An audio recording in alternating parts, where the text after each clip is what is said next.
Hello दोस्तों, मेरा नाम है सोनू वेदंशी और आप लोगों का हमारे यूट्यूब चैनल जीवन टीवी में बहुत बहुत स्वागत है। 2 अप्रैल 2011 रात के करीब 10 बजे थे। मुंबई के वानखेड़े स्टेडियम में 28 साल बाद भारत में सबसे बड़ा विश्व कप टूर्नामेंट जीत लिया था।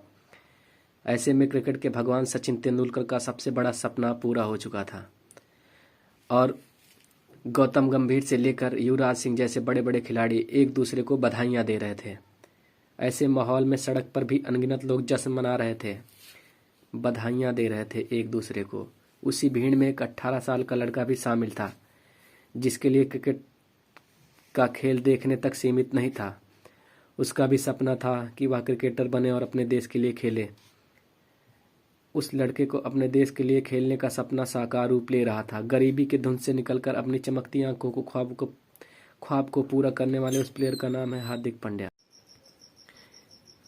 जिसमें आज इंडियन टीम अपना सुपरस्टार देख रही है। 11 अक्टूबर 1993 भारत के गुजरात में स्थित सूरत शहर में स्थित एक लड़के का जन्म हुआ। पिता हिमांशु पांड्या, मां नालवी पांड्या के घर उनके छोटे बच्चे का जन्म हुआ। नाम हार्दिक पांड्या रखा गया।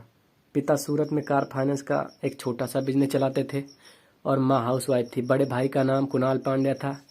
पढ़ाई लिखाई में कोई खास दिलचस्पी नहीं थी, पर क्रिकेट के खेल से बेइंतहा प्यार था। माँ के लाख समझाने पर दोनों भाई, खासकर हार्दिक पांड्या का मन स्कूल में नहीं लगा। अपने दोस्तों के साथ मैच खेलकर शाम तक घर वापस आना हार्दिक पांड्या की आदत बन चुकी थी। पिता हिमांशु पांड्या क्रिकेट के शौकीन थे और उन्हें अपने बेटों के ऊपर हद से ज़्यादा भरोसा था कि उनके बेटे एक दिन बहुत बड़े क्रिकेटर जरूर बनेंगे। इसी भरोसे के चलते उन्होंने सूरत में जमाया कारोबार छोड़ दिया और बड़ोदरा आ गए, ताकि उनके बेटों को सही ट्रेनिंग मिल सके। और दूसरी तरफ उनके दोनों बेटों की शिकायत का सिलसिला स्कूल से थम नहीं रहा था। हार्दिक के पिता हिमांशु पांड्या स्कूल में अक्सर सीना चौड़ा करके कहा करते थे कि देखना, एक दिन मेरे बेटे जरूर बहुत बड़े आदमी बनने वाले हैं। आखिरकार 9वीं कक्षा में फेल होने के बाद हार्दिक पांड्या ने पढ़ाई छोड़ दी और अपना पूरा ध्यान क्रिकेट के खेल में लगा दिया। बड़ोदरा के क्रिकेट किराए के मकान में रहने वाले हिमांशु पांड्या ने अपने दोनों बेटों का दाखिला किरण मौर्य की क्रिकेट एकेडमी में करा दिया। किरण मौर्य ने पहले दिन हिमांशु पांड्या के दोनों बेटों को ट्रेनिंग देने से मना कर दिया, क्योंकि उस समय उनकी उम्र मात्र 10 साल थी। लेकिन हिमांशु पांड्या के कहने पर जब उन्होंने हार्दिक पांड्या को खेलते हुए देखा तो हार्दिक के खेल से इतने प्रभावित हुए कि उन्होंने उन्हें 3 साल तक फ्री कोचिंग देने का वादा किया। एक अच्छे स्टेज मिलने की वजह से हार्दिक पांड्या जूनियर क्रिकेट में एक अच्छा प्रदर्शन कर रहे थे। उनकी भाई के माने तो हार्दिक ने इस दौरान कई मैच अपनी टीम को अपने दम पर जिताए थे और अच्छी पारियां कई खेली थी। आने जाने में क्रिकेट खेलने के लिए कोई दिक्कत ना हो, इसलिए हिमांशु पांड्या ने 10,000 की किस्त पर एक गाड़ी ले ली, जिसमें बैठकर दोनों भाई जगह जगह मैच खेलने के लिए जाया करते थे और आराम से वापस आ जाते थे। सब कुछ सही चल रहा था, लेकिन इसी बीच हिमांशु पांड्या की तबीयत अचानक से बिगड़ने लगी। एक साथ 2 हार्ट अटैक के बाद उन्हें किसी तरह का काम करना मुश्किल हो गया था। हिमांशु पांड्या के इलाज में घर की स्थिति धीरे धीरे खराब होने लगी और एक समय ऐसा भी आया जब उनके पास गाड़ी की किस्त भरने के लिए भी पैसे नहीं थे। अपने घर की स्थिति को सुधारने के लिए हार्दिक और कुणाल ने जगह जगह मैच खेला करते थे, जिनमें उन्हें 400 से 500 रुपये मिल जाया करते थे। ट्रेनों के बीच में घुसकर जाना और ट्रकों के पीछे लटक कर आना दोनों भाइयों की मजबूरी बन चुकी थी। हार्दिक पांड्या बताते हैं कि उन्होंने अपनी ज़िंदगी में ऐसे भी दिन देखे हैं जब उनके पास खाने के लिए भी पैसे नहीं थे और इसी वजह से वो सारा दिन मैदान में गुजारा करते थे और मैगी खाकर दिन बिताते थे। बहुत कम लोगों को ही पता है कि 18 साल की उम्र तक हार्दिक पांड्या एक लेग स्पिनर थे, लेकिन बड़ोदरा की तरफ से खेलते हुए एक मैच में तेज गेंदबाज की कमी को देखते हुए उनके कोच सनत कुमार ने उन्हें तेज गेंदबाजी करने के लिए कहा। उसी दौरान हार्दिक पांड्या ने अपने आप को एक तेज गेंदबाज के रूप में ढालना शुरू कर दिया।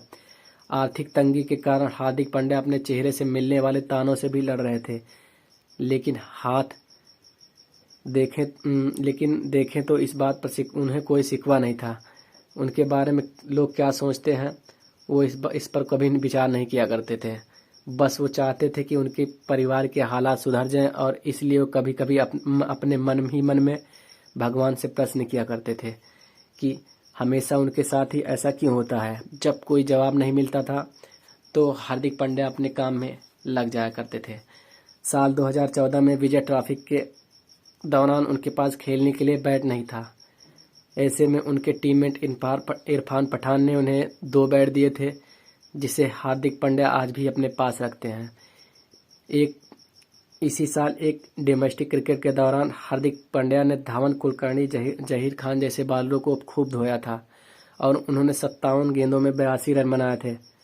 उसके बाद मानो उनकी ज़िंदगी ही बदल गई थी, क्योंकि इसी मैच के दौरान मुंबई इंडियंस के कोच जॉन राइट वहां मौजूद थे और उन्होंने अगले साल होने वाले आईपीएल में हार्दिक पांड्या को 10 लाख के प्राइस बेस में अपनी टीम में रख लिया। अपने पहले आईपीएल मैच में चेन्नई सुपर किंग्स के खिलाफ 8 गेंदों में 21 रन पर कॉल किया।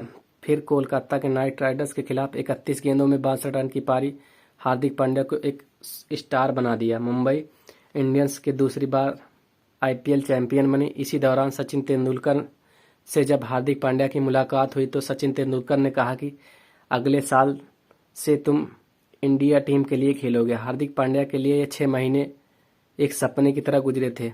सड़कों पर भारत की जीत का जश्न मनाने वाला लड़का भारत को रिप्रेजेंट करने वाला था। 23 मार्च 2016 का दिन हार्दिक पांड्या के अंतर्राष्ट्रीय स्तर पर एक बहुत बड़ा स्थान रखता है। T20 वर्ल्ड कप में बांग्लादेश के खिलाफ जबड़े से जीत निकालकर भारत की झोली में डाल देने वाला वह आखिरी ओवर आज सबको याद है। इसी साल एशिया कप में हार्दिक पांड्या ने पाकिस्तान के खिलाफ 8 रन देकर 3 विकेट लिए थे, जिसके चलते पाकिस्तान की टीम 83 रन पर ढेर हो गई थी। 8 जुलाई 2016 में इंग्लैंड के खिलाफ हार्दिक पांड्या ने 38 रन देकर 4 विकेट लिए और 16 गेंदों में 33 रन बनाकर भारत की जीत के लिए अहम भूमिका निभाई। इस शानदार प्रदर्शन के बल पर हार्दिक एक मैच में 4 विकेट और 30 से ज़्यादा रन बनाने वाले पहले भारतीय बन चुके थे। अक्टूबर 2016 में हार्दिक ने अपना वनडे डेब्यू न्यूजीलैंड के खिलाफ किया था और अपने पहले मैच में मैन ऑफ द मैच का अवार्ड पाने वाले पहले भारतीय बने। हार्दिक पांड्या ने अपने आप को एक बेहतरीन ऑलराउंडर के रूप में शामिल कर रहे थे। तब आया वह मैच जिसने उनके जीवन में एक टर्निंग पॉइंट माना जाता है। 2017 के चैंपियन ट्रॉफी में फाइनल में पाकिस्तान के खिलाफ बड़ा स्कोर का पीछा करते हुए जब भारतीय टीम बिखरने लगी, तब हार्दिक पांड्या का कमान संभाली और लंबे लंबे छक्कों की टीम को आगे तक ले गए और अपने आप को सही तरीके से ढाल ना पाने की वजह से, लेकिन लंबे लंबे छक्कों से गेंद को मैदान से बाहर पहुंचाने वाले हार्दिक पांड्या खुद को सही समय पर क्रीज पर नहीं ले जा पाए और लास्ट में आते आते आउट हो गए। और इस मैच में उन्होंने 43 गेंद में 76 रन की अविश्वसनीय पारी खेली और इंडिया यह मैच हार गई। हार्दिक पांड्या को 2022 के वर्ल्ड कप में भी शामिल किया गया, जहां इस खिलाड़ी ने भारत और पाकिस्तान के बीच हुए पहले मैच में 30 रन देकर 3 विकेट लिए और 40 रन भी बनाए। हार्दिक पांड्या के निजी जीवन की बात करें तो उनकी बीवी का नाम नताशा स्टैनोकोविक है। उन्होंने शादी 2020 में करी। उन्हें एक बेबी भी है जिसका नाम अगस्त है। हार्दिक पांड्या ने 11 टेस्ट, 66 वनडे और 74 T20 मैच खेले हैं, जिनमें इनके रनों का अनुपात क्रमशः 532, 1386, 1019। जीवन टीम इनके शानदार करियर के लिए इन्हें बहुत सारी शुभकामनाएं देता है।